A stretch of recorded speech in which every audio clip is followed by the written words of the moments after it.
ത്രിയേക ദൈവത്തിൻ്റെ വലിയ തിരുനാമം മഹത്വപ്പെടുമാറാകട്ടെ. അനുഗ്രഹിക്കപ്പെട്ട വാത്സല്യ സഹോദരങ്ങളെ, സങ്കീർത്തന മാധുരി എന്ന ഈ പ്രോഗ്രാമിൻ്റെ പുതിയൊരു എപ്പിസോഡിലേക്ക് ഏവരെയും ഹൃദ്യമായി സ്വാഗതം ചെയ്യുന്നു. കഴിഞ്ഞ എപ്പിസോഡുകളിലായി വിവിധ സങ്കീർത്തനങ്ങളെപ്പറ്റി ധ്യാനിക്കുവാനും പഠിക്കുവാനും ദൈവം അവസരമൊരുക്കി. ഈ പഠനം അനേകർക്ക് പ്രയോജനമായെന്നും തുടർ പഠനത്തിനും ധ്യാനത്തിനും ഉപയുക്തമായെന്നും അറിയാൻ സാധിക്കുന്നതിൽ എനിക്ക് ഹൃദ്യമായ സന്തോഷമുണ്ട്. ദൈവത്തെ ഞാൻ മഹത്വപ്പെടുത്തുന്നു. തുടർന്നുള്ള എപ്പിസോഡുകളിലും കൂടുതൽ പഠനത്തിനും ജീവിതചര്യകളുടെ അനുപമമായ ക്രമീകരണത്തിനും ഇടയായി തീരട്ടെ എന്ന് പ്രാർത്ഥിക്കുന്നു. ഈ എപ്പിസോഡിൽ 22-ാം സങ്കീർത്തനം 21-ാം വാക്യം ഞാൻ വായിക്കുകയാണ് ആമുഖമായി. സിംഹത്തിൻ്റെ വായിൽ നിന്ന് എന്നെ രക്ഷിക്കണമേ, കാട്ടുപോത്തുകളുടെ കൊമ്പുകൾക്കിടയിൽ നീ എനിക്ക് ഉത്തരമരുളുന്നു. സിംഹത്തിൻ്റെ വായിൽ നിന്ന് രക്ഷിക്കണമെന്നും കാട്ടുപോത്തുകളുടെ കൊമ്പുകൾക്കിടയിൽ ഉത്തരമരുളുന്നു എന്നും സങ്കീർത്തനക്കാരന് ഒരു സാക്ഷ്യത്തോടുകൂടി ആത്മശക്തിയോടുകൂടി പ്രാർത്ഥിക്കുകയും സാക്ഷിക്കുകയുമാണ്. ഒരു വിശ്വാസിയുടെ പ്രത്യേകത എന്ന് പറയുന്നത് ഒരേ സമയം പ്രാർത്ഥന വേണം, സാക്ഷ്യം വേണം. അതായത് അർത്ഥനയല്ല പ്രാർത്ഥന, നിലവിളി മാത്രമല്ല പ്രാർത്ഥന, യാചക മനസ്സല്ല ഭക്തന്റെ മനസ്സ്. അർത്ഥിക്കുകയും ചെയ്യുന്നു, സാക്ഷിക്കുകയും ചെയ്യുന്നു. സിംഹത്തിൻ്റെ വായിൽ നിന്ന് നീ എന്നെ രക്ഷിക്കണമേ എന്ന് പ്രാർത്ഥിച്ച ദാവീദ് തുടർന്ന് കാട്ടുപോത്തുകളുടെ കൊമ്പുകൾക്കിടയിൽ ഉത്തരമരുളുന്നു എന്നുള്ള സാക്ഷ്യവും പറയുന്നു.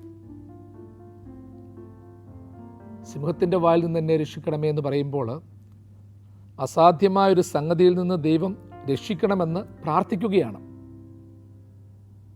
സിംഹത്തിൻ്റെ വായിൽ പെട്ട് കഴിഞ്ഞാലും ഞാൻ പലപ്പോഴും ഇതിലോർത്തോണം ഹൃദയംഗമായിട്ട് ചിന്തിക്കേണ്ട ഒരു കാര്യം, സിംഹത്തിൻ്റെ വായിൽ നിന്ന് രക്ഷിക്കണമേ എന്ന് പറയുമ്പോൾ എൻ്റെ മുൻപിൽ സിംഹമുണ്ട്, ഞാൻ അതിന് ഇരയാകാനുള്ള സാധ്യതയുണ്ട്.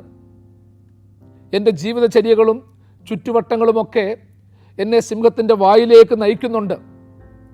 എൻ്റെ അധരങ്ങളും എൻ്റെ ചിന്തകളും എൻ്റെ വാക്കുകളും ഭൗതികമായ പ്രതിധ്വനികളുമൊക്കെ എന്നെ നയിക്കുന്നത് സിംഹത്തിൻ്റെ അടുക്കൽ നിന്ന് അകലത്തേക്കല്ല, മറിച്ച് സിംഹത്തിലേക്കാണ്, ഉപദ്രവത്തിലേക്കാണ് എന്നെ നയിക്കുന്നത്.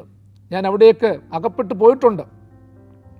അപ്പം പറയുകയാണ്, ദൈവമേ, സിംഹത്തിൻ്റെ വായിൽ നിന്ന് എന്നെ രക്ഷിക്കണമേ. അങ്ങനായി പോയി ഞാൻ, അതുകൊണ്ട് എന്നെ രക്ഷിക്കണമേ. അത് കേൾക്കുന്നവൻ ചിന്തിക്കും, സിംഹത്തിൻ്റെ വായിൽ നിന്ന് നിന്നെ എങ്ങനെയാ ദൈവം രക്ഷിക്കുന്നത്? രക്ഷപ്പെടുമോ? സിംഹം മഹാശക്തനല്ലേ, രക്ഷപ്പെടാൻ പറ്റുമോ? അപ്പോൾ അതുകൊണ്ട് പ്രാർത്ഥനയുടെ ഒരു പ്രത്യേകത ഏത്? നമ്മുടെ സാക്ഷ്യത്തിൻ്റെ ഒരു പ്രത്യേകതയാണ്, ജീവിതത്തിൻ്റെ ഒരു പ്രത്യേകതയാണ്.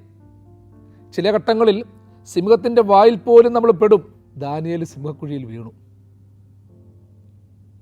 സിംഹക്കുഴിയിലേക്ക് എടുത്ത് ഇടപെട്ടു. പക്ഷേ ദൈവം ഉത്തരമരുളി. ദൈവം ഉത്തരമരുളി എന്ന് പറഞ്ഞാൽ സിംഹത്തിൻ്റെ വായ അടച്ചു കളഞ്ഞു എന്നാണ് പറയുന്നത്. രാജാവിൻ്റെ സിംഹത്തിൻ്റെ ആ കൂട്ടിലേക്കാണ് വിശ്വാസത്തിനു വേണ്ടി പ്രാർത്ഥനയുടെ അനുഭവത്തിൽ നിന്നതിനാൽ ദാനിയേലിനെ എറിയപ്പെട്ടത്. പക്ഷേ അവയുടെ വായ ദൈവം അടച്ചു കളഞ്ഞു എന്നാണ് പറയുന്നത്. സിംഹത്തിൻ്റെ വായ ദൈവം അടച്ചു എന്ന് പറയുമ്പോൾ എന്തെങ്കിലും മാർഗം ഉപയോഗിച്ച് കൂട്ടിക്കെട്ടിയെന്നർത്ഥമില്ല. അതിനേക്കാളുപരി ദാനിയേൽ സിംഹത്തിൻ്റെ കൂട്ടിൽ വീണു. സിംഹം ദാനിയേലിനെ കണ്ടു. ആ സമയത്ത് ദൈവം തന്നെ സിംഹത്തോട് പറഞ്ഞു കാണും, എൻ്റെ സിംഹമേ, നീ ഇപ്പോൾ ഇതിനെ ഭക്ഷിക്കണ്ട, എല്ലും തോലും മാത്രമുള്ളവനാ, പ്രാർത്ഥിച്ചും ഉപവസിച്ചും ജീവിക്കുന്നവനാ ദാനിയേൽ. അതുകൊണ്ട് നീ കാത്തിരിക്കും, നിനക്ക് നല്ല ഭക്ഷണം തരാം. രുചികരമായ ഭക്ഷണം കഴിക്കുന്നതിന് മുൻപ് രുചിയില്ലാത്ത ഭക്ഷണം കഴിച്ച് വയറ് നിറയ്ക്കണ്ട. The prayer of Daniel in the den എന്ന് പറയുന്ന ഒരു അപ്പോക്രിഫൽ ബുക്ക് തന്നെയുണ്ട്. അതിൻ്റെ അകത്തിൽ ഈ ചിന്താധാരകൾ ഹൃദ്യമായിട്ട് എഴുതി വെച്ചിട്ടുണ്ട്, രേഖപ്പെടുത്തിയിട്ടുണ്ട്. അതുകൊണ്ട് ആ രാത്രിയിൽ സിംഹം ദാനിയേലിനെ ഭക്ഷിച്ചില്ല. ഒരുപക്ഷെ വിശപ്പ് തോന്നിയില്ല. മൃഗജാലങ്ങൾക്ക് വിശപ്പില്ലെങ്കിൽ കഴിക്കില്ല എന്ന് നമുക്കറിയാമല്ലോ, ഒന്നിനെയും തിന്നത്തില്ല. പക്ഷെ ഒരു രാത്രി കഴിഞ്ഞു. പിറ്റേ ദിവസം ദാനിയേലിന് എന്ത് സംഭവിച്ചു എന്ന് അറിയാൻ തക്കവണ്ണം കൂട് തുറന്ന ആളുകളെ സിംഹം കടിച്ചു പറിച്ച് തിന്നു. അപ്പോൾ ദാനിയേൽ അവിടെ ഉണ്ടായിരുന്നു. അപ്പോൾ ആലോചിച്ച് നോക്കണം, ദാനിയേലിൻ്റെ ഹൃദയത്തിൽ തോന്നിയ പ്രാർത്ഥന എന്തായിരിക്കും? എൻ്റെ ദൈവമേ, ഞാനൊരു രാത്രി മുഴുവൻ ഇവത്വങ്ങളോടൊപ്പം കഴിഞ്ഞിട്ട് പോലും ഇവ എന്നെ തിരിഞ്ഞു നോക്കിയില്ല. ഞാൻ പ്രാർത്ഥിച്ചു കൊണ്ടിരുന്നു, തടസ്സം വരുത്തിയില്ല. നമ്മൾ ചില സമയത്തൊക്കെ ഓർക്കണം, ചില ആളുകളൊക്കെ ഉണ്ട്, നമ്മൾ പലപ്പോഴും കുതിര കയറും, അവരൊന്നും മിണ്ടത്തില്ല. ചില സാഹചര്യങ്ങളൊക്കെ ഉള്ളപ്പോൾ നമ്മൾ സാമട്ടിലൊക്കെ നടന്നു പോകും, പ്രശ്നങ്ങളെയൊക്കെ നിസ്സാരമായിട്ട് നമ്മൾ അതിജീവിച്ചു പോകും. പക്ഷേ ആ പ്രശ്നത്തിൻ്റെ കാഠിന്യം മാറുന്നില്ല. ആ പ്രതിസന്ധിയായിട്ട് അവിടെയുണ്ട്. പക്ഷേ നമ്മളെ ഒഴിവാക്കി വിടുന്നതേ ഉള്ളൂ. ചിലപ്പോൾ നമ്മൾ തന്നെ പറയത്തില്ലയോ, ചിലരോട് മുട്ടാൻ പോകണ്ട, ചിലരെ ഒഴിഞ്ഞു പോകണം. യഥാർത്ഥത്തിൽ ദാനിയേലിനെ സംബന്ധിച്ചിടത്തോളം അങ്ങനെയാണ്. ദാനിയേൽ കണ്ടു, അവനെ ഗുഹയിലിട്ടവരെ കടിച്ചു കീറുന്ന സിംഹങ്ങളെ കണ്ടു, അവയുടെ ശക്തിയെ കണ്ടു. ദൈവം എൻ്റെയും നിങ്ങളുടെയും ഒക്കെ ജീവിതത്തിൽ ചില പ്രത്യേക ദുരിതങ്ങളിൽ നിന്നും ദുരന്തങ്ങളിൽ നിന്നുമൊക്കെ രക്ഷപ്പെടുത്തുന്നത് എങ്ങനെയാണെന്ന് നമ്മൾ ചിന്തിച്ചോണം. ചില ബാധ്യതകളിൽ നമ്മൾ ഒഴിഞ്ഞു പോകുന്നത് എങ്ങനെയാണെന്ന് ചിന്തിച്ചോണം. ദൈവം നമ്മളെ കാണിച്ചു തരും, ഇതാ നീ കടന്നുപോയ വഴിയാ ഇത്. ചിലപ്പോൾ പലരും പറയാറില്ലയോ, പല അപകടങ്ങളൊക്കെ വരുമ്പോൾ പറയുന്ന ഒരു കാര്യമാണ്, ചില വാഹനങ്ങളിൽ പോകുമ്പോൾ അപകടകാരികളായിട്ടുള്ള സാഹചര്യങ്ങൾ ഉണ്ടായിട്ടുണ്ട്, വ്യക്തിത്വങ്ങൾ ഉണ്ടായിട്ടുണ്ട്. പക്ഷെ നമ്മൾ പോയപ്പോൾ സംഭവിച്ചില്ല. ചില മനുഷ്യർ ചിലരോട് ക്രൂരമായിട്ട് ഇടപെടും, കൊലപാതകികളായിട്ട് മാറ്റപ്പെടും, അക്രമകാരികളായി മാറ്റപ്പെടും. പക്ഷെ അവർ നമ്മളോട് മിണ്ടിയപ്പോൾ ഒരു പക്ഷേ അങ്ങനെ ഇടപെട്ടിട്ടില്ല. നമ്മൾ ചിലരെക്കുറിച്ച് പറയുന്നത് സാക്ഷ്യം അങ്ങനെയാണ്. എന്തുകൊണ്ട് ആ മനുഷ്യൻ അങ്ങനെ പറ്റിയെന്ന് അറിയത്തില്ല. ഞാൻ എപ്പോൾ കണ്ടപ്പോഴും അദ്ദേഹം ശാന്തനായിരുന്നു, അവൾ സൗമ്യയായിരുന്നു.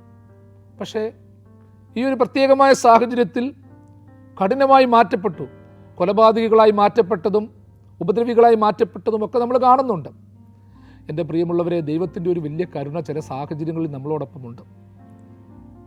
ചില ദോഷീക ദൃക്കുകൾക്കിടയിലും നിന്ദിക്കുകയും ദുഷിക്കുകയും ചെയ്യുന്നവരുടെ ഇടയിലും മരണകരമായ താഴ്വരയിലും ഒക്കെ നമ്മൾ കടന്നു പോകുമ്പോൾ രക്ഷപ്പെടുന്നത് ഓർത്തോണം. ആ ദുരന്ത സാഹചര്യം അവിടെ ഇല്ലാഞ്ഞിട്ടല്ല. ചില വാഹനങ്ങളിൽ യാത്ര ചെയ്യുമ്പോൾ, അതിവേഗതയിൽ പോകുന്ന വാഹനത്തിൽ യാത്ര ചെയ്യുമ്പോൾ, അങ്ങനെയുള്ളവരോടൊപ്പം പോകുമ്പോൾ നമ്മൾ രക്ഷപ്പെടുന്നത് അപകടം ഒളിഞ്ഞിരിക്കാഞ്ഞിട്ടല്ല, മറിച്ച് ദൈവം എന്തൊക്കെയോ അത്ഭുതങ്ങൾ ചെയ്തിട്ടുണ്ട്, അവരിലൂടെ പ്രവർത്തിച്ചിട്ടുണ്ട്. അതുകൊണ്ട് നമ്മൾ രക്ഷപ്പെട്ടു പോകുകയാണ്. അതുകൊണ്ട് ആ പേടിയോടും ഭയത്തോടും ഭക്തിയോടും ഓർത്തോണം, ദൈവമേ, ദാനിയേലിനെ തൊടാത്ത സിംഹങ്ങൾ ആ കാവൽക്കാരെ, രാജാവിൻ്റെ സേവകരെ കടിച്ചു കീറുന്ന കാഴ്ച നമ്മുടെ ഒക്കെ ജീവിതത്തിൽ ഇത് ആവർത്തിക്കാം. അതുകൊണ്ട് അതിനൊരു നന്ദി അർപ്പിച്ചോണം. ഇവിടെ ഓർത്തോണം, എന്നെ അതിൽ നിന്ന് രക്ഷപ്പെടുത്തണമേ എന്ന് ദാവീദ് പ്രാർത്ഥിക്കുക. തുടർന്ന് പ്രാർത്ഥിക്കുന്ന പ്രാർത്ഥന, കാട്ടുപോത്തുകളുടെ കൊമ്പുകൾക്കിടയിൽ നീ എനിക്ക് ഉത്തരമരുളുന്നു. അപ്പോൾ രക്ഷിക്കണമേ എന്ന് പ്രാർത്ഥിച്ച് കഴിഞ്ഞിട്ട് വെറുതെ വിടുകയല്ല, സമൂഹത്തിനൊരു പാഠം കൂടെ കൊടുക്കുന്നുണ്ട്. ദൈവം എനിക്ക് ഉത്തരമരുളുന്നു കാട്ടുപോത്തുകളുടെ കൊമ്പുകൾക്കിടയിൽ. നമ്മൾ പലപ്പോഴും കേൾക്കുന്ന ഒരു പ്രാർത്ഥനയായത്, കാട്ടുപോത്തുകളുടെ കൊമ്പുകൾക്കിടയിൽ ദൈവം എനിക്ക് ഉത്തരമരുളുന്നു. പലരുടെയും പ്രാർത്ഥനകളിൽ പ്രാർത്ഥനാ വാചകമായിട്ട് കടന്നു വരുന്നതാണ്, കാട്ടുപോത്തുകളുടെ കൊമ്പുകൾക്കിടയിൽ ഉത്തരമരുളുന്നു. നിങ്ങൾ കാട്ടുപോത്തിനെ കണ്ടിട്ടുണ്ടോ? കണ്ടിട്ടുള്ളവർക്കറിയാം, കാട്ടുപോത്ത് നല്ല ശക്തിയുള്ള ജീവിയാണ്. അതിൻ്റെ കൊമ്പുകൾ വളഞ്ഞതാണ്. പ്രത്യേകിച്ച് വന അതിർത്തികളിലൊക്കെ താമസിക്കുന്നവർക്ക് അതിനെ അറിയാം. യാത്രികർ പോയിട്ടുള്ളപ്പോൾ ചിലപ്പോൾ കാട്ടുപോത്തുകളെ കണ്ടിട്ടുണ്ടാകാം. കാട്ടുപോത്ത് കൂട്ടങ്ങൾക്ക് മുൻപിൽ സിംഹം പോലും പുലി പോലും കടുവ പോലും വരത്തില്ല, ആന പോലും പിന്തിരിഞ്ഞു പോകും. അത്രമാത്രം ശൗര്യമാണ് കാട്ടുപോത്തിൻ്റെ കൊമ്പുകൾക്ക്. അതിൻ്റെ ശബ്ദവും രൂപവും ആരോഗ്യവും വലുതാണ്. മരങ്ങൾ പോലും കുത്തിമറിച്ചിട്ട് കളയും. അത്ര ശക്തമാണ് കാട്ടുപോത്തിൻ്റെ ഒരു ശൈലി. അതിൻ്റെ മുൻപിൽ എത്തപ്പെട്ടാൽ തന്നെ അവ അതിവേഗത്തിൽ ഓടി വരും, കുത്തി എറിയും. ഇവിടെ ദാവീദ് പറയുന്നത്, കാട്ടുപോത്തിൻ്റെ കൊമ്പുകൾക്കിടയിൽ നീ എനിക്ക് ഉത്തരമരുളുന്നു. അതായത് കൊമ്പിൻ്റെ ഇടയിൽ പെട്ടുപോയി. ദാവീദ് അതിലൂടെ അർത്ഥമാക്കുന്ന എന്താണ് നമ്മൾ ചിന്തിച്ചോണം. ദൈവമേ, എൻ്റെ പ്രിയപ്പെട്ട സഹോദരങ്ങളെ, കാട്ടുപോത്തിൻ്റെ കൊമ്പുകൾക്കിടയിൽ ഞാൻ അകപ്പെട്ടു പോയി. എന്നുവെച്ചാൽ സിംഹത്തിൻ്റെ വായിൽ നിന്ന് എന്നെ രക്ഷിക്കണമേ എന്ന് പറഞ്ഞ ദാവീദ് തന്നെ പറയുകയാണ്, ദൈവം എങ്ങനെ രക്ഷിക്കുന്നു എന്നൊന്നും പറയുന്നില്ല. എനിക്ക് ദൈവം കാട്ടുപോത്തുകളുടെ കൊമ്പുകൾക്കിടയിൽ ഉത്തരമരുളുന്നു. എന്നുവെച്ചാൽ സിംഹത്തിൻ്റെ വായിൽ പെടുന്നത് പോലെ തന്നെ അതിനേക്കാളും ഗുരുതരമായ ഒരു സ്ഥിതിവിശേഷമാണ് കാട്ടുപോത്തിൻ്റെ കൊമ്പുകൾക്കിടയെന്ന് പറയുന്നത്. എന്തായുധമുണ്ടെങ്കിലും പ്രയോജനമില്ല, ആരൊക്കെ ഉണ്ടെങ്കിലും പ്രയോജനമില്ല. കാരണം അത്രമാത്രം ക്രിട്ടിക്കൽ സിറ്റുവേഷനാണ്. സെക്കൻഡുകൾക്കുള്ളിൽ അത് കുത്തിയെറിഞ്ഞ് നടുവൊടിച്ച് ജീവൻ കളയും. കാട്ടുപോത്തിൻ്റെ കൊമ്പുകൾക്കിടയിലോട്ട് സാധാരണ കയറാൻ പറ്റത്തില്ല ഒരു മനുഷ്യന്. മുമ്പിൽ ചെന്നാൽ തന്നെ അക്രമകാരിയാണെന്ന് നമ്മൾ പറഞ്ഞല്ലോ. ചില ഘട്ടത്തിൽ നമ്മൾ ഇങ്ങനെ അകപ്പെട്ടു പോകും പ്രിയമുള്ളവരെ. ദാവീദ് പറഞ്ഞതുപോലെ കാട്ടുപോത്തുകളുടെ കൊമ്പുകൾക്കിടയിൽ ഉത്തരമരുളും. അപ്പോൾ കാട്ടുപോത്തിൻ്റെ കൊമ്പുകൾക്കിടയിൽ പെട്ടുകിടക്കുന്ന ഒരു മനുഷ്യനെ ഒന്ന് ചിന്തിച്ചേ. ദാവീദ് തന്നെ അതുമായിട്ട് താതാത്മ്യപ്പെടുത്തുകയാണ്. ഞാനിതാ കാട്ടുപോത്തുകളുടെ കൊമ്പുകൾക്കിടയിൽ അകപ്പെട്ടിരിക്കുന്നു. ആരും പേരുമില്ലെങ്കിലും ദൈവം എനിക്ക് ഉത്തരമരുളും. അതിൻ്റെ ഇടയ്ക്കും എന്ന് വെച്ചാൽ ജീവിതത്തിൻ്റെ ഒരു പ്രത്യേക സാഹചര്യത്തിൽ നമ്മൾ അകപ്പെട്ടു പോയാലും ഇനിയും എനിക്ക് ആരുമില്ലെന്ന് കണ്ടാലും ദൈവത്തിൻ്റെ ഒരു ഉത്തരവും എനിക്ക് കിട്ടും. ദൈവം എനിക്ക് ഉത്തരമരുളണം എന്നുണ്ടെങ്കിൽ ഞാൻ ദൈവത്തെ വിളിക്കണം, ചോദ്യങ്ങൾ ചോദിക്കണം, അപേക്ഷ സമർപ്പിക്കണം. നീ അതുപോലെ ജീവിതത്തിലെ ഏത് സാഹചര്യത്തിൽ ഇത് കേൾക്കുന്ന എൻ്റെ പ്രിയപ്പെട്ട സഹോദര, നിൻ്റെ കടബാധ്യത വലുതായിരിക്കാം, ലക്ഷങ്ങളിൽ നിന്ന് കോടികളായിട്ടുണ്ടാകാം. നിൻ്റെ രോഗം ക്രോണിക്കായിരിക്കാം, വളരെ കൂടിയിട്ടുണ്ടാകാം. നിൻ്റെ മക്കൾ രക്ഷപ്പെടുത്താൻ പറ്റാത്ത അവസ്ഥയിലെത്തിയിട്ടുണ്ടാകാം. പഠനകാര്യത്തിൽ ഒരു പരാജയമായിട്ടുണ്ടാകാം. കുടുംബജീവിതത്തിൽ നിരാശനാകാം. ഇനി മുൻപിൽ ആത്മഹത്യയുള്ളൂ. ഇനി മുൻപിൽ ഞാൻ ഒന്നുകിലൊരു സാമൂഹ്യ ദ്രോഹിയാകുക, കൊലപാതകിയാകുക, മറ്റുള്ളവനും സന്തോഷത്തോടെ ജീവിക്കണ്ട, ആ ഒരു മനസ്സിൻ്റെ തലത്തിലുമാകാം. പക്ഷെ ഒരു കാര്യം ഓർത്തോണം, ദൈവത്തോട് നിലവിളിക്കണം. കാട്ടുപോത്തിൻ്റെ കൊമ്പുകൾക്കിടയിൽ ഉത്തരമരുളുന്ന ഒരു ദൈവം എനിക്കും നിനക്കുമുണ്ട്. എല്ലാം പോയാലും ദൈവം ഒരു ഉത്തരമരുളും. നമ്മൾ ചിന്തിക്കേണ്ട ഒരു കാര്യം, കാട്ടുപോത്തിൻ്റെ കൊമ്പുകൾക്കിടയിൽ പോലും അകപ്പെട്ടു പോകും. നമ്മളാരും ഫുള്ള് നിറഞ്ഞവരല്ല, തികവുള്ളവരല്ല. ലോകം നമ്മളോട് ആ സമയത്ത് ചോദിക്കുന്നത്, അവരൊറ്റക്കാരുമേ ലോകം ചോദിക്കത്തുള്ളൂ, നീ എന്തിനാ കാട്ടുപോത്തിൻ്റെ കൊമ്പുകൾക്കിടയിൽ കയറാൻ പോയത്? അത് അക്രമകാരിയാണെന്ന് നിനക്കറിയാമായിരുന്നല്ലോ, നീ എന്നിട്ടും പോയി കയറിയതല്ലയോ? മരണം വില കൊടുത്തു വാങ്ങിയതല്ലേ? ലോകം അതേ ചോദിക്കത്തുള്ളൂ. നീ തന്നെ വിവാഹം കഴിച്ചു, നീ സഹിച്ചോണം. നീ തന്നെ കോഴ്സ് തിരഞ്ഞെടുത്തു, നീ സഹിച്ചോണം. നീ തന്നെ കടമെടുത്തു, സഹോദര, നീ തന്നെ അത് വീട്ടിക്കോണം. ഇത്രയൊക്കെ നമ്മുടെ ലോകം ചോദിക്കത്തുള്ളൂ. ഞാനാവുന്ന പറഞ്ഞല്ലോ, പോകല്ലേ, അത് ചെയ്യരുതേ, അവരോട് കൂട്ടുകൂടല്ലേ, അതിലെടുത്ത് ചാടല്ലേ. ലോകം ഇങ്ങനെ ഒരുപാട് ന്യായീകരണങ്ങൾ പറയും. കാരണം ഒഴിഞ്ഞു മാറും. ഞാൻ നിന്നോട് പറഞ്ഞു, നീ അത് ചെയ്യരുതേ. അവിടം കാട്ടുപോത്തിൻ്റെ കൊമ്പ് പോലെ വളരെ ദുരിതമായ സാഹചര്യമാണ്. ലോകം നമ്മളോട് പറയും. ദൈവം നമ്മളോട് അങ്ങനെ പറയത്തില്ല പ്രിയമുള്ളവരെ. എന്തുവാണെങ്കിലും പറ്റിപ്പോയി, വീണുപോയി, കുറവുള്ളവനായി തീർന്നുപോയി. കൽപ്പനകൾ പാലിക്കണമെന്നൊക്കെ പിതാക്കന്മാർ പഠിപ്പിച്ചു, ദൈവത്തെ വിളിക്കണമെന്നൊക്കെ പഠിപ്പിച്ചു, നല്ല കൂട്ടുകെട്ട് ഉണ്ടാകണമെന്ന് പഠിപ്പിച്ചു. പക്ഷെ എന്ത് ചെയ്യാം, പറ്റിപ്പോയില്ലേ. പഠിക്കാൻ പോയ സമയത്ത് പഠിക്കാൻ തയ്യാറായില്ല, പരീക്ഷ എഴുതേണ്ട സമയത്ത് അതിന് തയ്യാറായില്ല, ക്ലാസ്സിൽ കയറേണ്ട സമയത്ത് കറങ്ങിത്തിരിഞ്ഞ് നടന്നു, മദ്യവും മയക്കുമരുന്നും കഞ്ചാവുമൊക്കെ അടിച്ചു നടന്നു. നന്നായി ജീവിക്കേണ്ട സമയത്ത് ആസക്തികളുടെ മണമേറ്റ് നടന്നു. കടൽ തീരത്തും പാർക്കുകളിലും ഒക്കെ നടന്നു. ഇനിയും അതിന് കുറ്റം പറഞ്ഞിട്ട് കാര്യമുണ്ടോ? ഇനിയും കുറ്റം പറഞ്ഞിട്ട് കാര്യമില്ല. അകപ്പെട്ടു പോയി, നഷ്ടം വന്നുപോയി, ചൂതാട്ടത്തിൽ ഇടപെട്ടു പോയി, ഓൺലൈൻ കളികളിൽ ഇടപെട്ടു പോയി, റമ്മി സർക്കിളിൽ വീണുപോയി. ചില പ്രത്യേക സാഹചര്യത്തിൽ മറ്റുള്ളവന്റെ നാശത്തിന് കാരണമായി പോയി. ഇനി കൊന്നതുകൊണ്ടോ അടിച്ചതുകൊണ്ടോ കാര്യമുണ്ടോ? ഇല്ല പ്രിയമുള്ളവരെ. അവനും രക്ഷപ്പെടട്ടെ. എങ്ങനെങ്കിലും തിരിച്ചു വരണം. നീ അവിടേക്ക് എങ്ങനെ പോയെന്ന് ചോദിക്കണ്ട. അതുകൊണ്ടാണ് മുറിവേറ്റ് കിടക്കുന്ന ഒരുവനെ സംബന്ധിച്ചിടത്തോളമുള്ള ഒരു എത്തിക്സ് എന്ന് പറയുന്നത്, ലോക നിയമം എന്ന് പറയുന്നത്, അവൻ എങ്ങനെ മുറിവേറ്റു, ഏത് രീതിയിൽ അവൻ അപകടത്തിൽപ്പെട്ടു എന്ന് ചിന്തിക്കുക എന്നുള്ളതല്ല, അവൻ എത്രയും പെട്ടെന്ന് എത്തിക്കുക എന്നുള്ളതാണ്. ഏതൊരു കുറ്റവാളിയെ സംബന്ധിച്ചിടത്തോളവും, ഏതൊരു ബലഹീനനെ സംബന്ധിച്ചിടത്തോളം അവൻ എന്തുകൊണ്ടത് ചെയ്തു എന്നുള്ളതല്ല, അവൻ മൂലം അകപ്പെട്ടു പോയവരും അവൻ്റെ വീഴ്ച മൂലം അവന് സംഭവിച്ചതുമായ ദുരിതാനുഭവത്തിൽ നിന്ന് അവനെ രക്ഷപ്പെടുത്താൻ നമുക്ക് എങ്ങനെ സാധിക്കുമെന്നാണ് അടുത്തത് ചിന്തിക്കേണ്ടത്. ഞാൻ പറഞ്ഞല്ലോ, കാട്ടുപോത്തുകളുടെ കൊമ്പുകൾക്കിടയിൽ ഉത്തരമരുളുന്നു എന്ന് പറയുമ്പോൾ കാട്ടുപോത്തുകളുടെ കൊമ്പുകൾക്കിടയിൽ പോലും അകപ്പെടാം, സാഹചര്യങ്ങൾ എത്തിക്കാം. എന്തിനു നീ അവിടെ കയറിയെന്നുള്ള ചോദ്യമല്ല പ്രസക്തം. വീണ്ടും ഞാൻ പറയുകയാണ്, കാട്ടുപോത്തുകളുടെ കൊമ്പുകൾക്കിടയിൽ ഉത്തരമരുളുന്നു എന്ന് പറയുമ്പോൾ എല്ലാം നഷ്ടപ്പെട്ട സമയത്തും കടന്നു വരുന്നൊരു ദൈവമുണ്ട്. അത് പരീക്ഷണാർത്ഥമല്ല അവനെ വിളിക്കേണ്ടത്, ഹൃദയംഗമായിട്ട് വിളിക്കുക. ദൈവത്തിന് ഇടപെടാൻ പ്രിയമുള്ളവരെ നിമിഷങ്ങൾ മതി.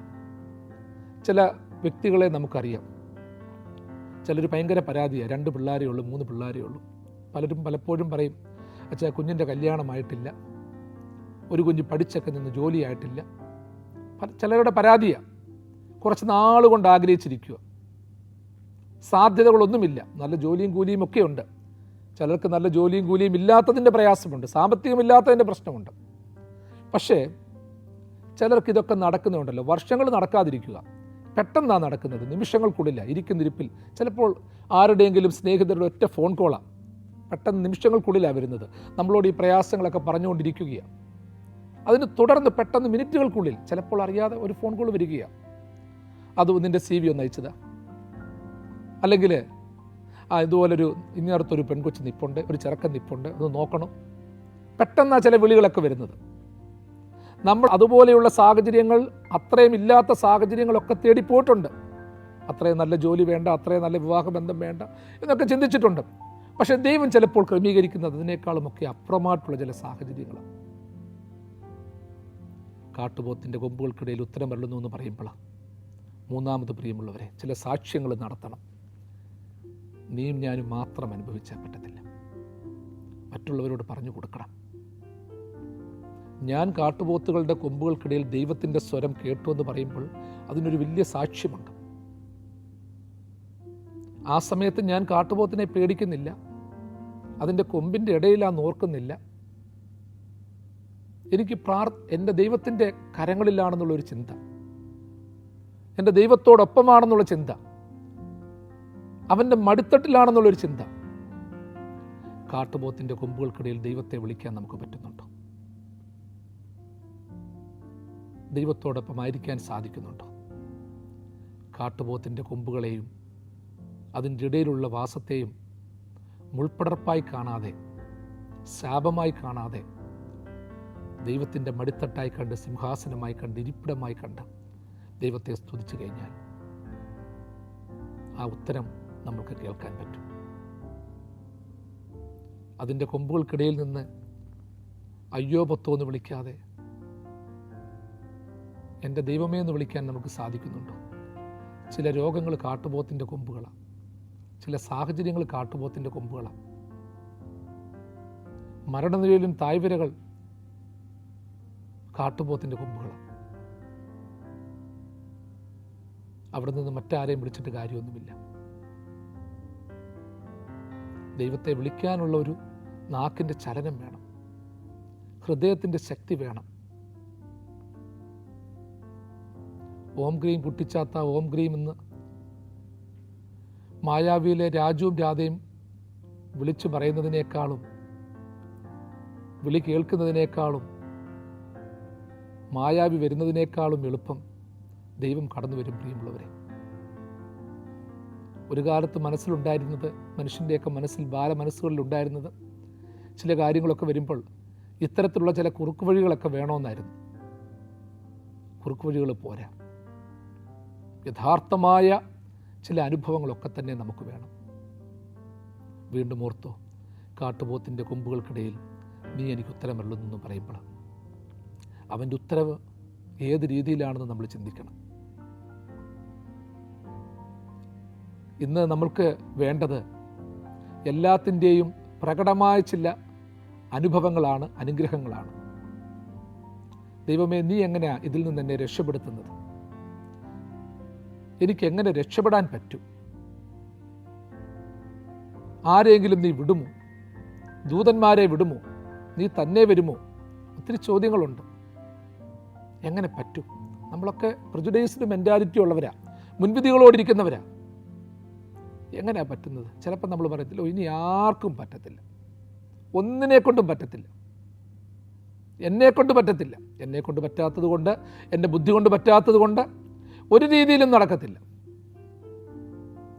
ഇന്ന് നമ്മൾ ചിന്തിച്ചു പോകുന്നത് അങ്ങനല്ലേ? എൻ്റെ പ്രിയപ്പെട്ട സഹോദരങ്ങളെ, ഒരു കാര്യം നമ്മൾ ഹൃദയപൂർവ്വം ഓർത്തുകൊള്ളണം, മനസ്സുകൊണ്ടും ചിന്ത കൊണ്ടും ഓർത്തുകൊള്ളണം. കൊമ്പിൻ്റെ ഇടയിലായിരുന്നാലും പ്രാർത്ഥിക്കാനുള്ള ചില സാഹചര്യങ്ങൾ വിട്ടുകളയരുത്. പ്രിയപ്പെട്ടവനെ, പ്രിയപ്പെട്ടവളെ, നീ ഇപ്പോൾ ആശുപത്രി കിടക്കയിലാണെങ്കിലും അവിടെ കിടന്നുകൊണ്ട് വിളിച്ചു. തളർന്നു കിടക്കുകയാണെങ്കിലും അവിടെ കിടന്ന് വിളിച്ചു. ഇതെല്ലാം ഓരോ കൊമ്പുകളാണ്. എഴുതിയ പരീക്ഷകളൊക്കെ തോറ്റ്, ആഗ്രഹിച്ച ആഗ്രഹങ്ങളൊന്നും നടക്കാതെ, എല്ലാം നഷ്ടപ്പെട്ട് തേരാപ്പാര നടക്കുകയാണെങ്കിലും വിളിച്ചു. ദൈവം വരും പ്രിയമുള്ളവരെ. ഏത് രീതിയിൽ എങ്ങനെ വരുമെന്നുള്ള അന്വേഷണമല്ല, അവൻ വന്നു എന്ന് ചിന്തിച്ച് നമ്മൾ മുൻപോട്ട് പോകണം. കാട്ടുപോത്തുകളുടെ കൊമ്പുകൾക്കിടയിൽ എൻ്റെ ദൈവം എനിക്ക് ഉത്തരമരുളുന്നു എന്ന് പറയുമ്പോൾ വീണ്ടും ഒരു കാര്യം ചിന്തിച്ചോണം. എനിക്ക് ദൈവം ഉത്തരമരുളിയിട്ടുണ്ടെങ്കിൽ ഉത്തരം കേൾക്കാൻ ആഗ്രഹിക്കുന്ന വേറെ ആളുകളുമുണ്ട്. ആ കാട്ടുപോത്തുകളുടെ കൊമ്പുകൾക്കിടയിൽ കിടക്കുന്ന അത്തരക്കാരെ രക്ഷപ്പെടുത്താൻ, അവർക്ക് ദൈവത്തിൻ്റെ ഉത്തരം നൽകാൻ നമ്മളെക്കൊണ്ട് ചില കാര്യങ്ങൾ ചെയ്യാൻ പറ്റും. നമ്മൾ പ്രവർത്തിച്ചേ പറ്റത്തുള്ളൂ. അതൊരു സുവിശേഷ ദൗത്യമാണ്. മതം മാറ്റുന്നതല്ല, വിശ്വാസം മാറ്റുന്നതല്ല. എൻ്റെ പ്രിയപ്പെട്ടവനെയും അത് കേൾപ്പിക്കാൻ തക്കോണം ഇടയാകണം. ഞാൻ മാത്രമല്ല, എൻ്റെ പ്രിയപ്പെട്ടവരും എന്നേക്കാളും വലിയ കാട്ടുപോത്തിൻ്റെ കൊമ്പുകൾക്കിടയിൽ കിടപ്പുണ്ട്. ആ കുരുക്കഴിക്കാൻ നമ്മൾ ഇടപെട്ടേ പറ്റത്തുള്ളൂ. അവനെ അതിൽ നിന്ന് രക്ഷപ്പെടുത്താൻ തക്കവണ്ണം ശ്രദ്ധിച്ചേ പറ്റത്തുള്ളൂ.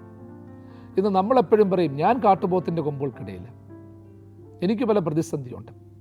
പക്ഷെ അതോടൊപ്പം എൻ്റെ പ്രിയപ്പെട്ടവനും അങ്ങനെ കുടുങ്ങിക്കിടക്കുകയാണ്. അവനെ അതിൽ നിന്ന് പിടിച്ചെഴുന്നേൽപ്പിക്കണം. നേരത്തെ നമ്മൾ പറഞ്ഞല്ലോ, മദ്യപാനികളും മയക്കുമരുന്നിനുമൊക്കെ അടിപ്പെട്ടവരുണ്ട്, ആസക്തിക്ക് അടിപ്പെട്ടവരുണ്ട്. ഇതൊക്കെ ഒരു കരാളഹസ്തമായി ചുറ്റിയിരിക്കുകയാണ്. രക്ഷപ്പെടാൻ പറ്റാത്ത പോലായിരിക്കുകയാണ്. വഞ്ചനയ്ക്കും ചതിക്കും അടിപ്പെട്ടിരിക്കുകയാണ്. ബ്ലാക്ക് മെയിലിങ്ങിന് അടിപ്പെട്ട് കിടക്കുന്നുണ്ട് പലരും. അതുമൂലം കുടുംബങ്ങൾ തകർന്നവരുണ്ട്. കാട്ടുപോത്തിൻ്റെ കൊമ്പുകൾക്കിടയിൽ നിന്ന് രക്ഷപ്പെട്ട നമ്മൾ അത്തരക്കാരുടെ വിമോചനത്തിന് വേണ്ടി ഇറങ്ങി പുറപ്പെട്ടേ പറ്റത്തുള്ളൂ. അത്തരക്കാരുടെ രക്ഷയ്ക്ക് വേണ്ടി മുന്നിട്ടിറങ്ങിയേ പറ്റത്തുള്ളൂ. അവരെ സഹായിക്കാൻ കരുതലോടെ മുൻപോട്ട് പോയെങ്കിലേ പറ്റത്തുള്ളൂ. എനിക്കുത്തരമരുളിയ ദൈവത്തിൻ്റെ സ്വരം അപരനെയും കേൾപ്പിക്കണം.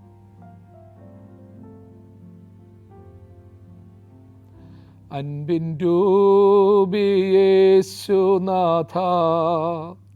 നിന്നിഷ്ടമെന്നിഷ്ടമാക്കാം. കുരിശിൽ തൂങ്ങി മരിച്ചവനെ, എന്നെ തേടി വന്നവനെ, അൻപിൻ രൂപിയേശുനാഥ, നിന്നിഷ്ടമെൻ ഇഷ്ടമാക്കാം. അതേ എൻ്റെ വയസ്സിലുമുള്ള സഹോദരങ്ങളെ, ദൈവത്തിൻ്റെ ഇഷ്ടം നമ്മുടെ ഇഷ്ടമാകണമെന്നുണ്ടെങ്കിൽ അവൻ കാണാതെ പോയ ആടിനെ തിരക്കി ചെന്നവന്, കാണാതെ പോയ ബ്രഹ്മ കണ്ടെടുത്തു കൊടുത്തവന്, മുടിയനായ പുത്രനെ നെഞ്ചോട് ചേർത്തവന്. ആ ദൈവത്തിൻ്റെ സുവിശേഷമാണ് ഇന്ന് ലോകത്തിൻ്റെ ഇടയിൽ നമ്മൾ അറിയിക്കേണ്ടത്. എൻ്റെ പ്രിയപ്പെട്ടവനെ, നിൻ്റെ വലിയ ടെൻഷനുകളാകുന്ന, വലിയ നഷ്ടങ്ങളാകുന്ന, ബാധ്യതകളാകുന്ന, വേദനകളാകുന്ന, ആശങ്കകളാകുന്ന, ആസക്തികളാകുന്ന ഏതു വലിയ കാട്ടുപോത്തിൻ്റെ കൊമ്പുകൾ ചുറ്റുവട്ടത്തിലുണ്ടെങ്കിലും അതിനപ്പുറമായ പ്രതീക്ഷയുടെ ഒരു വെളിച്ചം കാണുവാനിടയാകണം. കാട്ടുപോത്തിൻ്റെ കൊമ്പുകൾക്കിടയിൽ എൻ്റെ ദൈവം എനിക്ക് ഉത്തരമരുളുന്നു എന്ന് പറയുമ്പോൾ ആ ഉത്തരമരുളിയത് നമ്മൾ കേൾക്കണം. ഇന്നത്തെ പ്രശ്നം അതാ, നമ്മൾ രക്ഷപ്പെട്ടു പോകും. ദൈവം രക്ഷപ്പെടുത്തി, പക്ഷേ അവൻ അരുളിയ ഉത്തരം എന്താണെന്ന് നമുക്ക് അറിഞ്ഞുകൂടാ. അവൻ അരുളിയ അനുഭവം എന്താണെന്ന് അറിയത്തില്ല. നമ്മൾ വിളിച്ച നിലവിളി എന്താണെന്ന് പറഞ്ഞു കൊടുക്കുന്നില്ല. പ്രിയമുള്ളവരെ, അറിയാത്തവരൊക്കെ നമ്മൾ വിളിച്ച ആ ഒരു വിളി കേൾക്കണം, അവരെ കേൾപ്പിക്കണം, അവർക്ക് പറഞ്ഞു കൊടുക്കണം. നമ്മൾ കേട്ട ഉത്തരം നമ്മൾ മാത്രം അനുഭവിച്ചാൽ പോരാ, അപരൻ്റെ സമൂഹത്തിലേക്കും ചുറ്റുവട്ടത്തിലേക്കും പങ്കുവെച്ചു കൊടുക്കണം. എപ്പോഴും ഓർത്തോണം, ഇത് കേൾക്കുമ്പോൾ പരാജയത്തിൽപ്പെട്ടു പോയവനോട് ജയിച്ചു നിൽക്കുന്നവൻ ചില സന്ദേശം കൊടുക്കണം. പുഞ്ചിരിക്കുന്നവൻ കരയുന്നവനോട് ഞാൻ ചിരിക്കുന്നതിൻ്റെ കാരണം പറഞ്ഞു കൊടുക്കണം. അല്പമേ ഉള്ളെങ്കിലും സംതൃപ്തിയോടെ ഇരിക്കുന്നവൻ, എല്ലാം ഉണ്ടായിട്ടും സംതൃപ്തി നഷ്ടപ്പെട്ടവനോട് തൻ്റെ സംതൃപ്തിയുടെ രഹസ്യം പകർന്നു കൊടുക്കണം. ഏകാന്തതയിലിരുന്ന് വലിയ സമൂഹ മധ്യത്തിലാണെന്ന് ചിന്തിക്കുന്നവൻ, എല്ലാവരുടെ ഇടയിലും ഒറ്റപ്പെട്ടു പോയവനോട് തൻ്റെ ആ ഒരു ജനബാഹുല്യത്തെപ്പറ്റി, അനുഭവ ബാഹുല്യത്തെക്കുറിച്ച് പറഞ്ഞു കൊടുക്കണം. ദൈവത്തിൻ്റെ പരിശുദ്ധാത്മാവ് ആ പ്രത്യാശയിലായിരിക്കാനും പ്രത്യാശയിൽ അനേകരെ നയിക്കുവാനും ഏവരെയും സഹായിക്കട്ടെ. തൻ്റെ വലങ്കരം നീട്ടി നിങ്ങളെല്ലാവരെയും വാഴ്ത്തി അനുഗ്രഹിക്കുമാറാകട്ടെ.